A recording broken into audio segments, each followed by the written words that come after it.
Good morning. We will be talking about educational thinker George Courts this morning. So if you have your brochure with you, go ahead and grab that. We're going to talk about how George Courts' ideas impacted education. So a little bit of background about George is that he was a political activist, which comes into play with some of his views and ideas, which becomes social reconstructionism. He was also an author and a professor, so he had many roles, and all of them tied into this thought of reconstruction. So, what he believed is that the social issues of the day could and should impact education. Now, Courts took a progressive view of history, and he believed that political action should dictate education, what is being taught in the classroom and how it is being taught.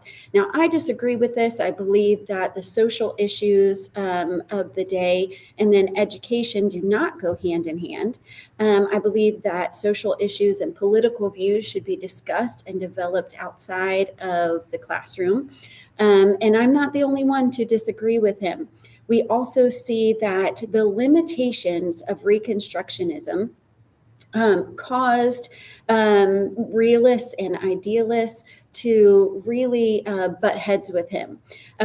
Because Reconstructionism based the knowledge of history on a specific time and place, that was a great criticism for them. Also, he was criticized for his selection of historical accounts really being strongly tied to his political views and the social issues that he saw of the day. So he tied those two together, history and then the current issues that he saw or political views that he had.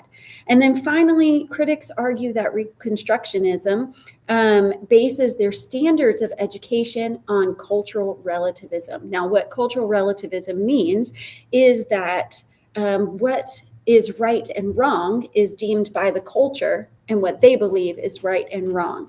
So rights and wrongs would change based on the culture, and there were no absolutes. So to try to base education on these issues and with this view did not sit well with many of his critics. Now, it may sound like there's a lot of negatives that go with social reconstructionism and against maybe even George Courts personally. But let's look at how some of his ideas became part of how we see education now, because he did have some good ideas and there are some things that we implement. First of all, Courts was mentored by a gentleman whose last name is Beard during his teacher training and his early professorship. And he saw the value in mentorship, specifically with teaching and with training. And so that has been implemented in the way that we train teachers today.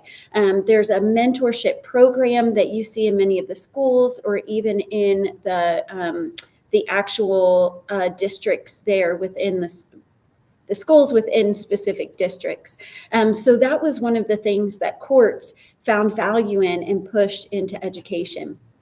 Secondly, Courts saw the major impact technology has on society, and he strongly believed that technology should be an integral part of education. And we see that happening today to the point where technology and technological skills, computer skills, are really even linked into the basic skills that we teach today. And technology is listed in and really ingrained in the curriculum these days. So that was the second idea that he had that was put into practice and has been put into practice. Finally, George Courts saw, because of his social views, because of his awareness of what was happening politically and socially, he saw that there were social conditions that had a great impact on education, and not just education, but resources that were offered because of social and economic standards. So we see that come into play within school districts, where the resources that are offered maybe to certain school districts are not available to others.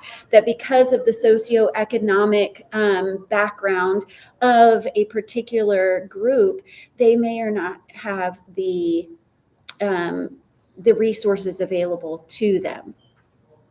So while we see that George Quartz was a man on a soapbox in many degrees with his Reconstructionism and his political views, we can also see that his ideas on education and instruction greatly impact the way that we teach and train today.